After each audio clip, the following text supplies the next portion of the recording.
Okay, we've got this pretty large brown book. It's got this beautiful decoration on the front here, with a sort of floral design and then a border all the way around the edge here. The cover is still pretty well intact. This section is all cloth on the front, but then the spine is made out of leather. So you can see that leather there. And we've got the title, which is American Union Speaker by Philbrick. And then it's got this sort of tooling on the leather here, all the way down the spine, and then the publisher, Taggart and Thompson. And then on the back, we've got the same sort of cover decoration with that floral pattern in the middle there. And I can't quite tell if these had gilded edges, the pages, at one point. They are a little bit shiny, but there's no signs of any sort of gold on there, though they are smooth. And then we've got these simple browned end papers there. Some pencil marks from the previous owners, and then the title page. And we can see here, this is the American Union Speaker, containing standard and recent selections in prose and poetry, for recitation and declamation in schools, academies, and colleges, with introductory remarks on elocution and explanatory notes by John D. Philbrick, Superintendent of the Public Schools of Boston. This was published in Boston by Taggart and Thompson in 1868. So an old book, this. And here's the first copy right there. And we've got a preface here. It says, "The design of this book is twofold, to meet the present demand for new selections suited to the spirit of the hour, and also to furnish a choice collection of standard pieces for elocutionary exercises on which time has set its lasting seal. In the execution of this design, no pains have been spared in selecting and preparing the best pieces, both new and old." So this is largely just a collection of excerpts from different texts and things like that to give examples of good public speaking, I believe. So that preface was written in July in 1864, it looked like. So these are the contents. We've got standard selections here, the noble purposes of eloquence, Rolla to the Peruvians, invective against Warren Hastings, the Bible, the best classic, what we owe to the sword. We've got the authors all listed here on the right. And we can see that this just contains a huge number of these. So we've got all of these as well. Just a few examples here. So, nobility of labor, Salathiel to Titus, an appeal to the loyalty of South Carolina. The same concluded Burr and Blennerhassett.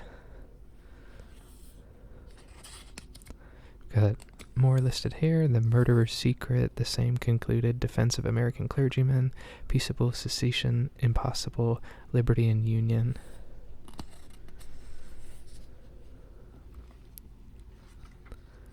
And then we've got more recent selections here, it looks like. The orators of revolutions, the eloquence of revolutions, American nationality, the same continued, etc. And then we've got some humorous selections listed as well. Not as many of those. And then a section for poetry too. And then some standard dialogues towards the end.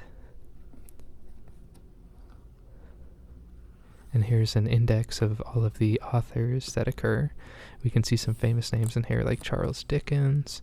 We can also see Lord Byron down here. And then also, I think that's Robert Browning. Here's the introductory remarks. Oh, and also there's Longfellow over there, and some from Abraham Lincoln as well. So here it says, introductory remarks on declamation.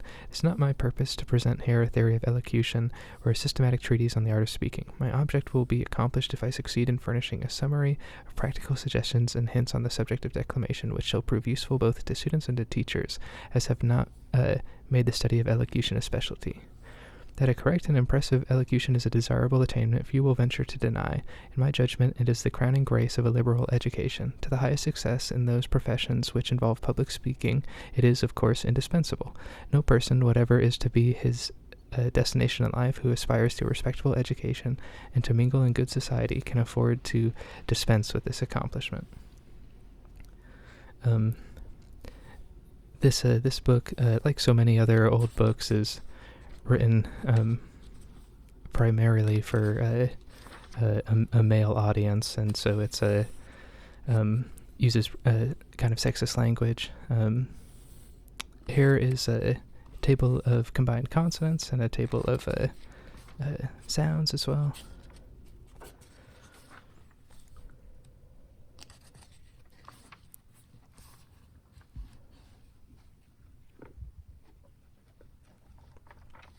Alright, so I'm just jumping ahead, taking a look at some of these other sections here, just to give a sense of what these look like.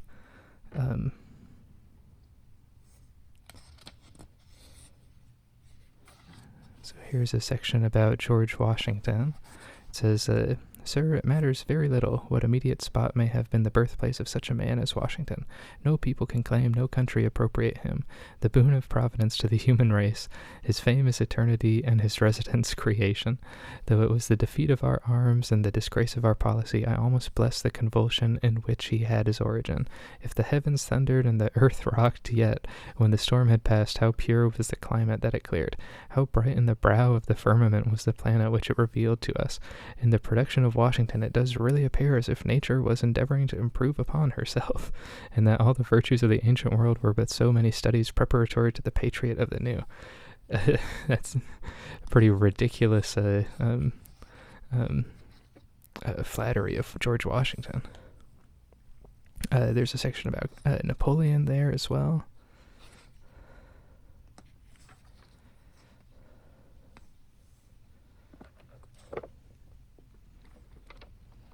Alright, so that's this is one called The Crisis of the Nation, extract from Demosthenes.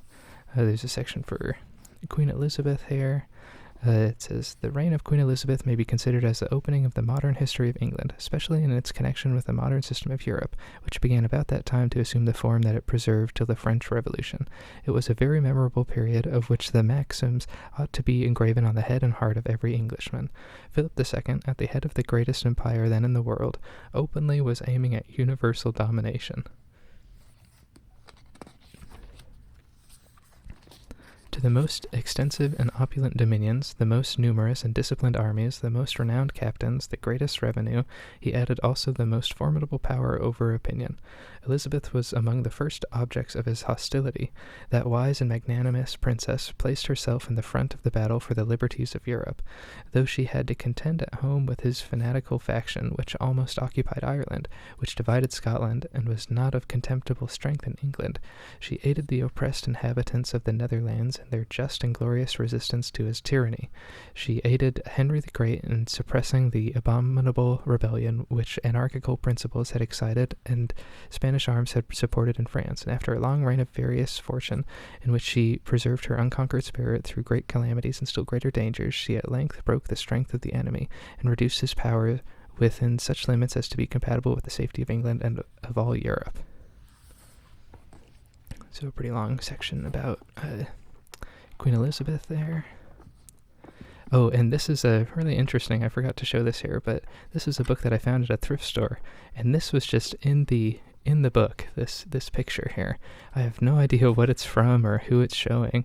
I'm guessing it was being used as a bookmark, and it says, "When the Heart is Young," down at the bottom there. If any of you know who this is or what this might be from, please feel free to comment down below. I just thought that was pretty interesting to find in this old book. It's right next to this poem here. From harmony, from heavenly harmony, this universal frame began when nature underneath a heap of jarring atoms lay, and could not heave her head. The tuneful voice was heard from high, arise ye more than dead.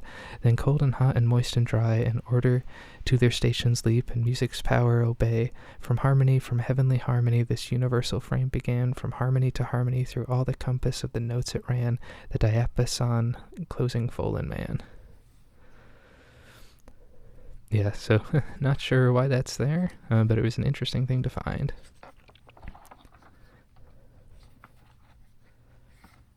Here's a section for the American flag, stripes and the stars. It says starts with "O Star Spangled Banner." There's one called "War Song" there. It's a poem called "The Cold Water Man."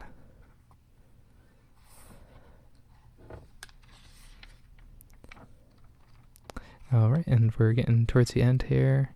We're just in the last parts of the book. Then we've got the flyleaf there, and then the end papers. Okay, so that's the American Union Speaker by John D. Philbrick. If you liked the video, please leave a like or a comment, and consider subscribing to the channel. And thank you so much for watching. Okay, bye.